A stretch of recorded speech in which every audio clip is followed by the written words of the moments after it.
విధ్వంసానికి గురైన ఆంధ్రప్రదేశ్ను తిరిగి నిలబెట్టేందుకు ప్రభుత్వం చిత్తశుద్దితో పనిచేస్తున్న వేళ రాష్ట్రంలో జరుగుతున్న ఎమ్మెల్సీ ఎన్నికల్లో కూటమి అభ్యర్థులను గెలిపించాల్సిన అవసరం ఉందని మాజీ మంత్రి ఆలపాటి రాజేంద్ర ప్రసాద్ అన్నారు.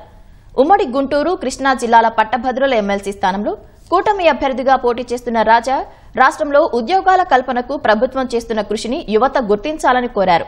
ఉద్యోగులను తీవ్రంగా అవమానించి వేధించిన జగన్ పాలనకు, ప్రభుత్వంలో ఉద్యోగులను భాగస్వామ్యుల్ని చేసిన చంద్రబాబు పాలనకు చాలా తేడా ఉందన్నారు.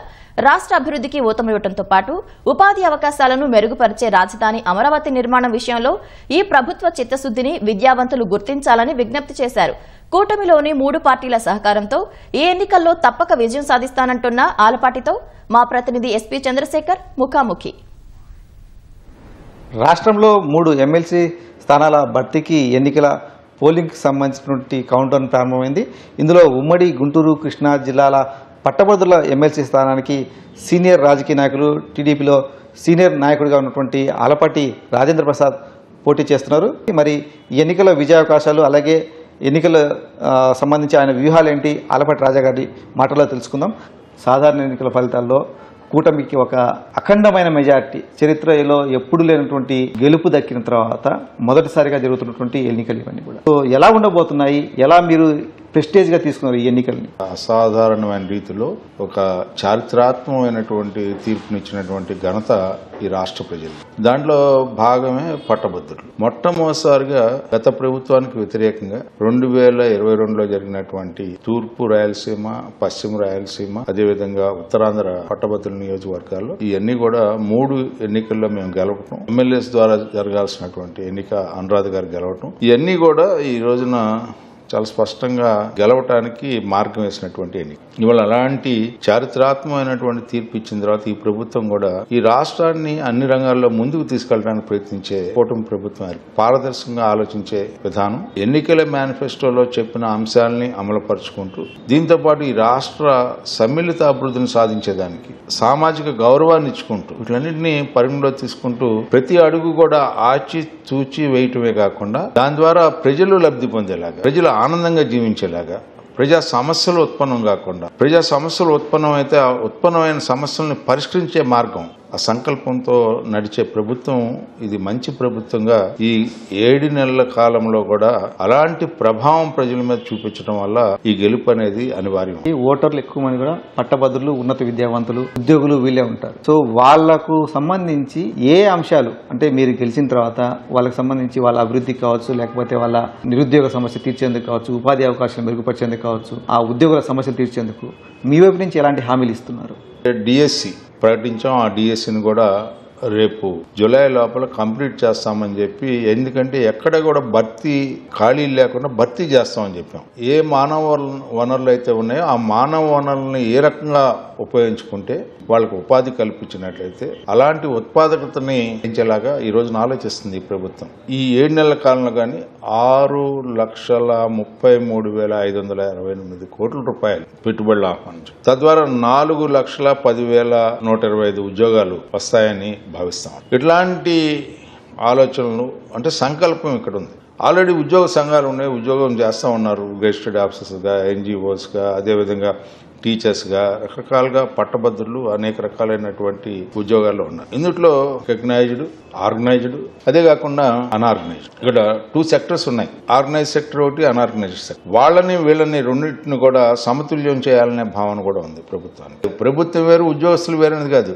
ప్రభుత్వం చక్కగా నడవాలంటే ఉద్యోగస్తుల యొక్క సహాయ సహకారాలు అవసరం అని భావించే ప్రభుత్వంలో మీరు ఉన్నారనేది చెప్పాలని నా ఉద్దేశం. కానీ వైసీపీ నేతలు కావచ్చు, లేకపోతే జగన్మోహన్ రెడ్డి గారు చెప్తుందంటే రాష్ట్రానికి పెట్టుబడులు రావడం ఆగిపోయింది, ఉద్యోగులకు సంబంధించి వాళ్ళకి ఎరియర్స్ అట్నే పెండింగ్ లో ఉన్నాయి, డిఎస్సికి సంబంధించి నోటిఫికేషన్ ఇచ్చి మళ్ళా పక్కన పెట్టారు, ఇలాంటి ప్రచారాలని కూడా తీసుకొస్తున్నారు. ఒక విధంగా ఎవరైతే ఈ పట్టభద్రుల ఓటర్స్ ఉన్నారో వాళ్ళను రెచ్చగొట్టే విధంగా కూడా కొంత ఆ ప్రయత్నం అయితే జరుగుతుంది. సో దీన్ని ఎట్లా తిప్పికొడతారు? అసలు ఎవరి వల్ల వచ్చినాయి ఈ బకాయిలు? ఏ డిపార్ట్మెంట్లో డబ్బులు ఉంచావు? ఎక్కడ ఖర్చు పెట్టావు? దేనికి ఖర్చు పెట్టావు? దీనికి తోడు అవినీతి. అసలు నేను అనేది ఏంటంటే, నువ్వు ఒక దాంట్లో కాదు, శాండ్ అని, ల్యాండ్ అని, లేకపోతే లిక్కర్ అని రకరకాలలో అవినీతి చేసావు.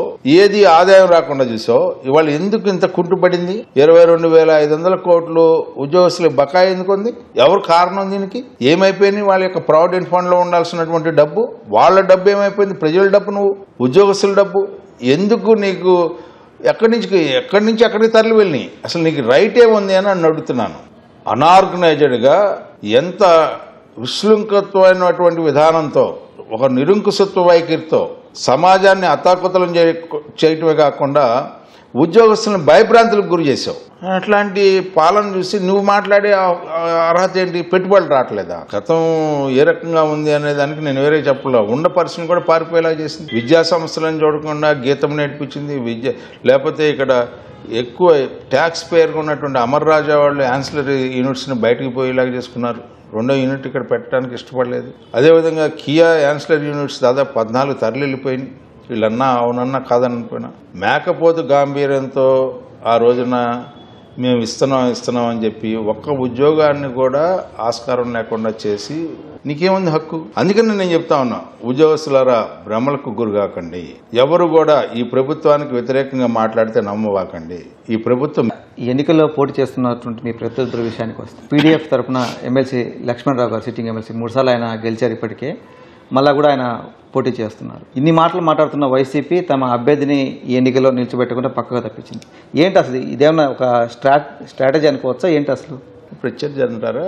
ఖచ్చితంగా ఆయన 3 సార్లు పోటీ చేశారు. ఈ రోజున మళ్ళీ పోటీ చేస్తాను. అయితే నేను విమర్శ చేయాలని అనుకోవట్లేదు, కానీ గత ప్రభుత్వంలో ఏమి సాధించారు, ఏమి ఇచ్చారు పట్టభద్రులకి? కానీ ఆయన పట్టభద్రుల నియోజకవర్గం నుంచి గెలిచినాయి. ఏమి ఇచ్చారు, ఏమి సాధించారు? నేనేమన్నానంటే ఈ గెలుపు ప్రభుత్వాన్ని, ప్రగతికి ఓటేయమని చెప్పి నేను అడుగుతాను. నాతో పని చేయించుకోండి. నేను మీలో ఒకడిని, మీ సమస్యల్లో నేను భాగస్వామిని. ప్రభుత్వానికి ప్రతినిధిగా, మీ ప్రతినిధిగా ప్రభుత్వానికి మీకు మధ్య నేను ఒక సంధానకర్తగా వ్యవహరించాలని కోరుకుంటున్నాను. చేసుకుంటూ మరొకసారి ప్రగతికి ఓటేద్దాం, ప్రభుత్వాన్ని గెలిపిద్దాం. కూటమి ప్రభుత్వంలో జరుగుతున్నటువంటి ప్రగతి ముందుకెళ్లాలంటే తప్పనిసరిగా ఈ పట్టభద్రుల ఎమ్మెల్సీ ఎన్నికలకు సంబంధించి తనను గెలిపించాలని చెప్పేసి ఆలపాటి రాజా స్పష్టం చేస్తున్నారు. 3 పార్టీలకు సంబంధించినటువంటి నాయకత్వం నుంచి కింది స్థాయి కార్యకర్త వరకు కూడా తన గెలుపు కోసం ఎంతో సమన్వయంతో పనిచేస్తున్నారు.